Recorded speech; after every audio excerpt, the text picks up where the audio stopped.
must cohere. The U.S. has been extremely reluctant to participate in the International Court of Justice.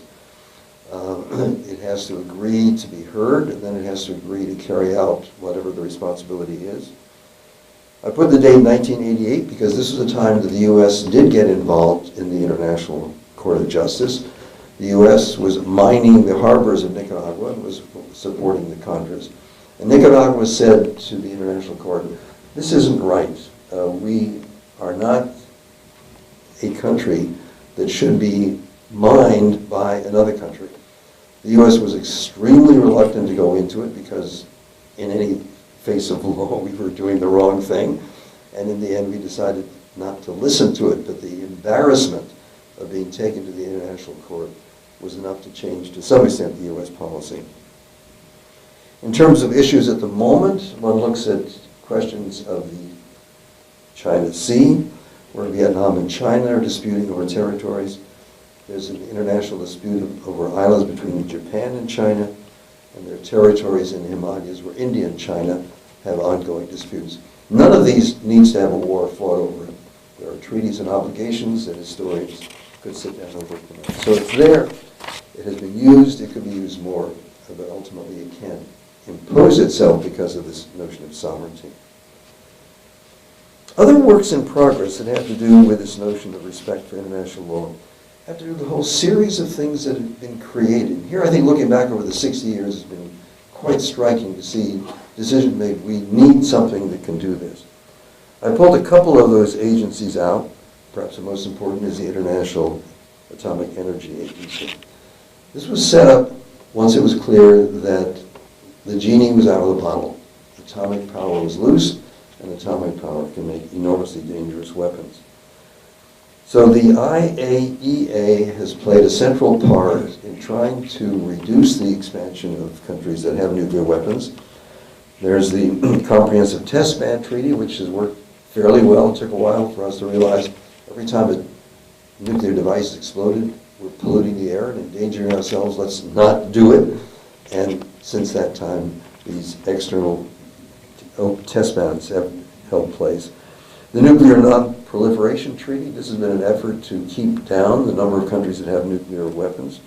There have been violations. There have also been countries that said, we will give up our nuclear program, nuclear weapon program. In that regard, I mentioned South Africa, Libya, Ukraine. These were all countries that, in a sense, could have developed nuclear weapons and chose not to do or gave them up. There have been violations.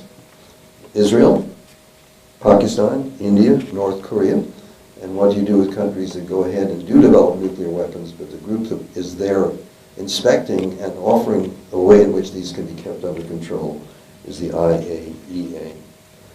The very debates that have been going on a month ago between John Kerry and the Iranian secretary over Iran's nuclear weapons program or nuclear program indicates how central the IAEA is to maintaining some sort of control here.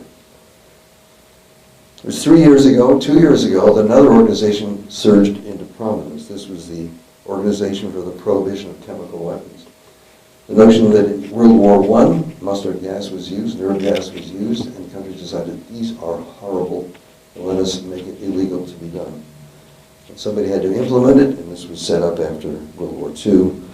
And when there was the appearance of chemical weapons being used in Syria, it was this organization that made it possible for that to be brought to a halt, and within pretty much the prescribed time, the chemical weapons were removed and destroyed. So these are things that are working quietly to deal with the notion of international responsibility. I mentioned conventions because here's a whole arena.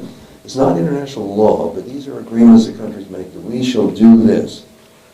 I pulled out the Convention on Refugees, Convention on Children, Convention on Disabilities, Convention on Torture, on Cruel and Degrading Punishment, Discrimination against Women.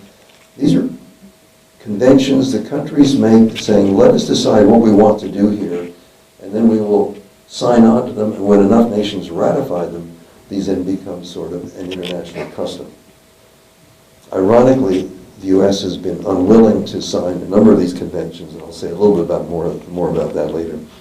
But these are things that have emerged in the last 50 years as people have said, why don't we decide what should be really not allowed in terms of slavery or torture or cruel punishment?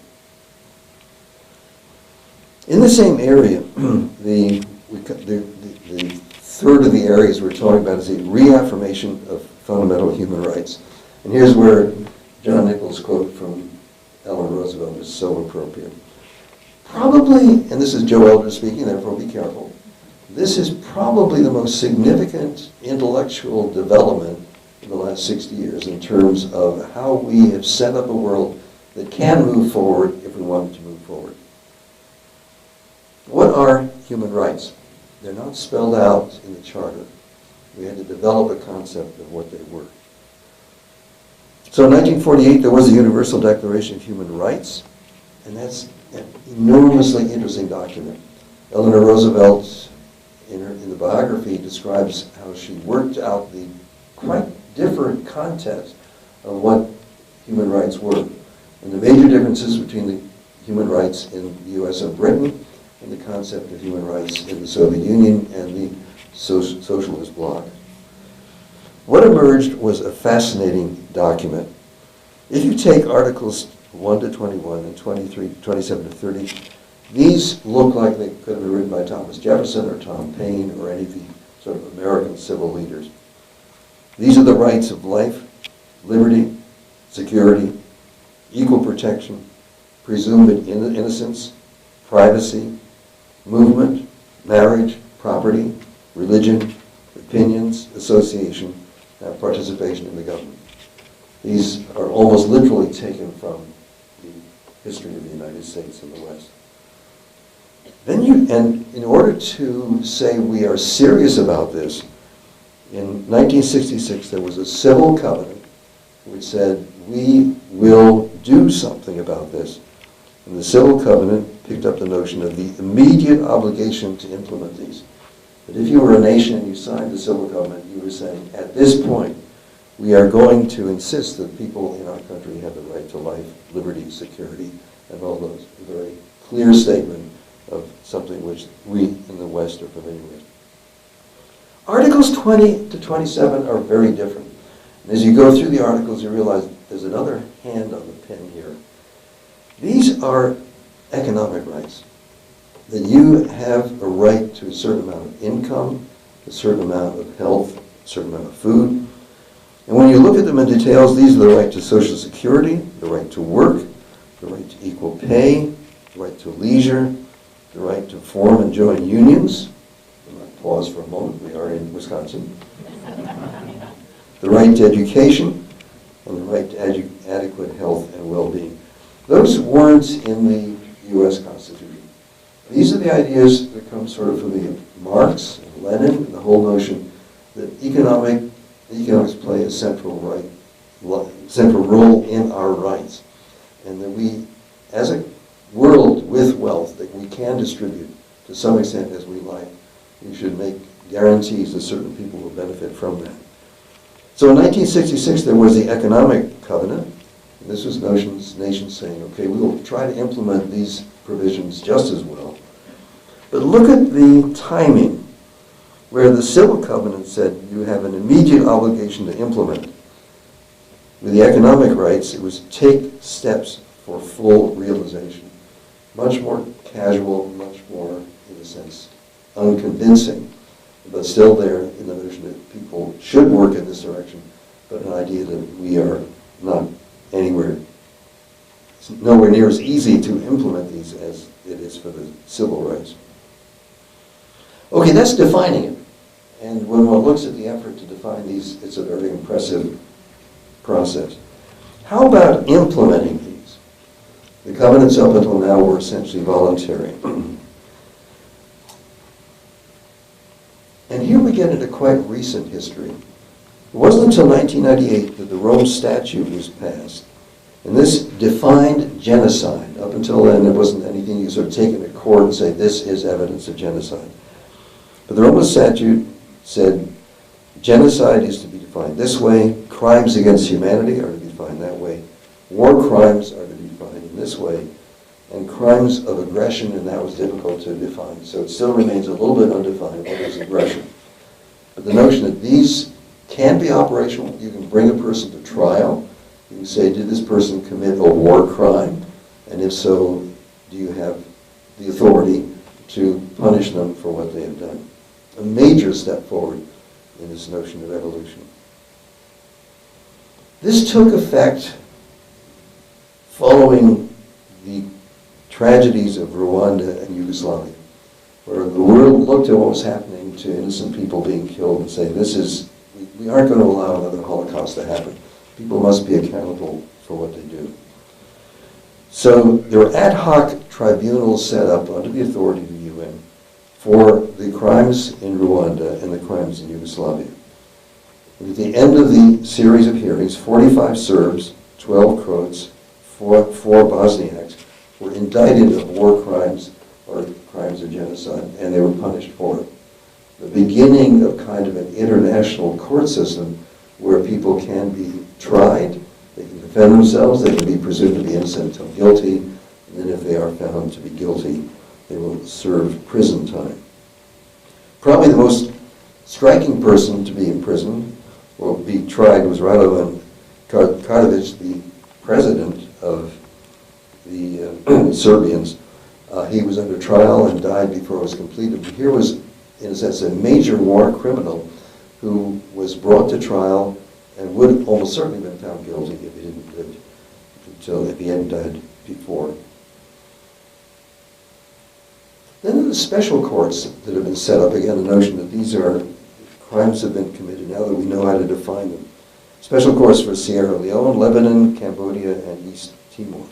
And probably the most dramatic figure there, who's now serving prison time, is Charles Taylor, who's the president of Liberia. He is serving a 50-year sentence for war crimes in the Sierra Leone Civil War. At the moment, there are 10 people being held in prison in The Hague as their trials are proceeding. So this is a case where over 60 years, something that seemed almost impossible to identify. This person is an international criminal. They can be arrested, they can be tried, they can defend themselves, and if they're found guilty, they can serve prison time. Ironically, that having established the Rome Statute, several of the countries that signed it have backed away from it. The three include the United States, Israel, and the Sudan. And this could be a discussion itself. Why has the U.S. and Israel and the Sudan both unsigned the Rome Statute? The notion that they might be charged with crimes of this sort. And therefore, they did not want to indicate that they were willing to enforce it on others. Then another recent development, 2002, the International Criminal Court. This is established, again, through the UN process. And there are various ways in which crimes can be identified. And under these systems, you don't have the ad hoc tribunals, which you had in Rwanda, Yugoslavia. You have an established court with judges, with lawyers to defend people who need to be defended. And you have a case where people now can be taken to the International Criminal Court with the procedures being in place. In the current context of people being concerned, what should we do about Bashar al-Assad, or what should we do about al-Baghdadi and the Islamic State? If one sees what's happening in terms of these maybe committing crimes which could be tried in the International Criminal Court, the issue of how one addresses the problem takes a somewhat different color. You don't simply have to bomb people. The courts can take care of the kind of punishment that they may have to stand. And now we come perhaps to the most complicated of the issues in the UN Charter, the saving succeeding generation from the scourge of war. The Charter itself has Chapter 6 and Chapter 7. Chapter 6 says the major task of the UN is the peaceful settlement of disputes, and they go through the whole series of negotiations, inquiry, conciliation, arbitration, judicial settlement, resort to regional agencies or arrangements. So the idea is the UN's responsibility is when difficulties emerge, they should be, if possible, settled through peaceful approaches. Here is where a number of failures have occurred. Perhaps the most dramatic was the Srebrenica massacre in 1995. In 1995, Yugoslavia had come unstuck, and there were wars going on between Serbs, who were Christians, and the Bosnians, who were Muslim. The UN hoped to provide safe sanctuary for the civilians who were trapped, and so the effort was to set up a safe area and to announce to the Serbs and the Bosnians that if people were in those areas, they could not be attacked. This was a case where the UN had exceeded whatever it could enforce. The protection disappeared. The result was that 8,000 Bosnians died. And that is one of those problems that the UN will look back on and say, we would have liked to have done it, we'd like to have safe zones, but until some future date, we have no way of opposing it because we don't have the necessary background. That's probably the most severe failure in terms of dealing with the process of peaceful settlement of disputes. In terms of successes, there are a long string of cases where the UN has played a critical role in bringing an end to war. I pick simply two of them. The Iraq-Iran war, which was devastating on both Iran and Iraq and lasted for about 8 years. Give or take, 500,000 young men died if you added all the Iraqis and the Iranians. And a very difficult war was brought to an end with the UN negotiators bringing these two countries together. The other major peace treaty that was worked out was ending the Soviet-Afghan War in 1989. The Soviet Union had invaded Afghanistan. The war, again, was extremely costly on Afghans mostly, but a lot of members of the Soviet Union. And then the peace treaty was drawn again with significant UN roles in how you bring this out. Chapter 7 deals with, in a sense, the ultimate crush for the UN. What do you do if there are acts of aggression? Up as far as you can, you find peaceful settlements, you negotiate, you bargain. But what if there has actually been invasion? And it makes it, the UN has made it very clear that the right of individual or collective self-defense if an armed attack occurs against it, and it's the responsibility of the Security Council to take such action as it deems necessary to restore international peace and security. So here we have a crisis. The country has invaded another country, military, the war is on. What should the UN do? Twice the article, Chapter 7, has been brought into case. One was in Korea, where South Korea appealed to the UN because it was invaded by North Korea. That was in 1950. And then in 1990, Kuwait appealed to the United Nations because Iraq had invaded it.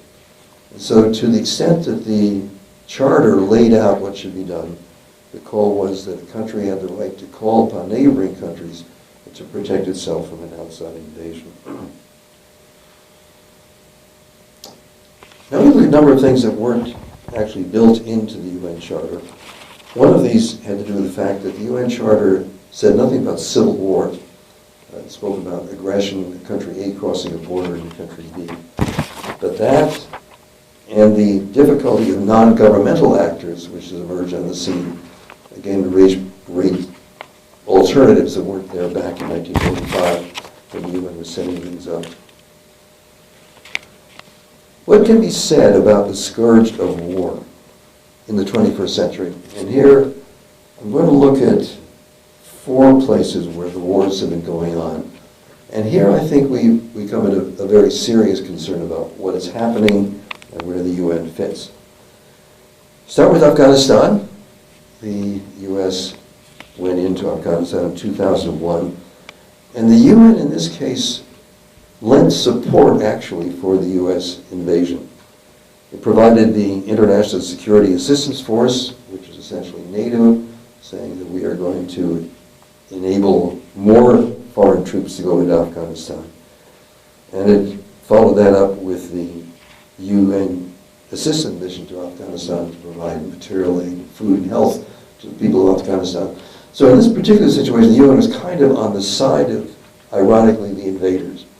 And this has put the UN in a particularly awkward position, because as the war decided not to listen to it, but the embarrassment of being taken to the International Court was enough to change, to some extent, the U.S. policy.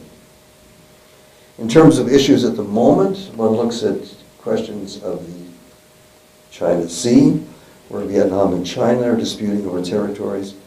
There's an international dispute over islands between Japan and China, and there are territories in the Himalayas where India and China have ongoing disputes. None of these needs to have a war fought over. There are treaties and obligations that historians could sit down and work them out. So it's there. It has been used. It could be used more, but ultimately it can't impose itself because of this notion of sovereignty. Other works in progress that have to do with this notion of respect for international law have to do with a whole series of things that have been created. Here, I think, looking back over the 60 years, has been quite striking to see decision made. We need something that can do this. I pulled a couple of those agencies out. Perhaps the most important is the International Atomic Energy Agency. This was set up once it was clear that the genie was out of the bottle. Atomic power was loose, and atomic power can make enormously dangerous weapons. So the IAEA has played a central part in trying to reduce the expansion of countries that have nuclear weapons.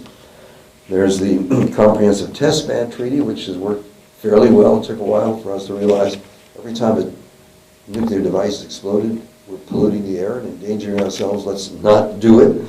And since that time, these external test bans have held place. The Nuclear Non-Proliferation Treaty, this has been an effort to keep down the number of countries that have nuclear weapons. There have been violations. There have also been countries that said, we will give up our nuclear program, nuclear weapon program. In that regard, I mentioned South Africa, Libya, the Ukraine. These were all countries that, in a sense, could have developed nuclear weapons and chose not to do or gave them up. There have been violations. Israel, Pakistan, India, North Korea, and what do you do with countries that go ahead and do develop nuclear weapons, but the group that is there inspecting and offering a way in which these can be kept under control is the IAEA. The very debates that have been going on a month ago between John Kerry and the Iranian secretary over Iran's nuclear weapons program or nuclear program indicates how central the IAEA is to maintaining some sort of control here. It was 2 years ago, that another organization surged into prominence. This was the Organization for the Prohibition of Chemical Weapons. The notion that in World War I, mustard gas was used, nerve gas was used, and countries decided these are horrible, let us make it illegal to be done. And somebody had to implement it, and this was set up after World War II. Must go here. The U.S. has been extremely reluctant to participate in the International Court of Justice.